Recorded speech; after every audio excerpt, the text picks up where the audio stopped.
Little did my parents know when they purchased their 1911 dream home, their second-born would be best friends with the little girl in the attic.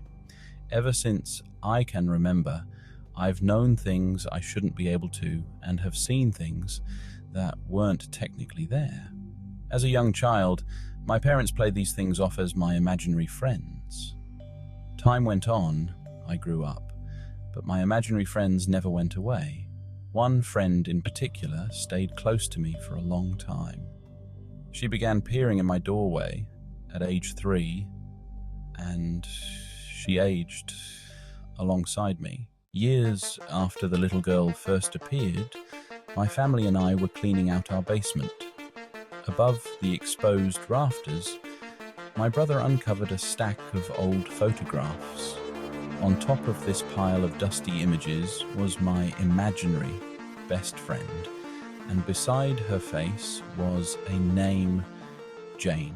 Jane would come into my room almost nightly. She would walk down the attic steps, stare at me through my doorway, and enter my room, sometimes playing with my things, but always praying at the foot of my bed. Jane would finish her nightly visit by walking down the stairs to the family living area. When our alarm was set, she would set the motion sensors off. Still, my parents never believed me. They said it was dust. I spent the next few years sleeping with my lights on, so Jane wouldn't startle me so much. And soon as I aged, I began to see her less and less. At 15, I stopped seeing her altogether. She became more of a feeling, or a voice I would hear at times of struggle. A spirit I credit with saving my life more than once. After finding her photograph, it became my most prized possession, and I stored it in a china cabinet in our kitchen. It wasn't the most secure location. One afternoon, when I was 15, our kitchen had a fire, and the stack of pictures burned.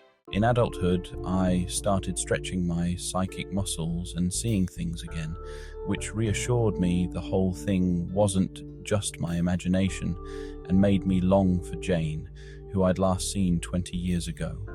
I began to want to know if I could prove through documentation that she was really a natural person who died in childhood.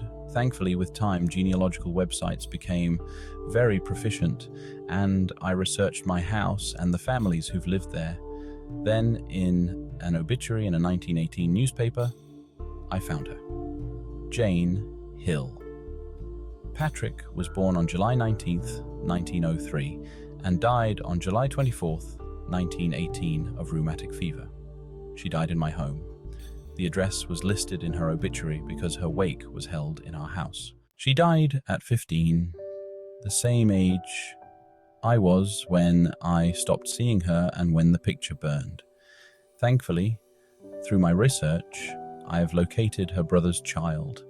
Her now 90-year-old nephew had only ever heard stories of his aunt. However, he did have a photograph. He graciously shared with me the only known remaining image of her.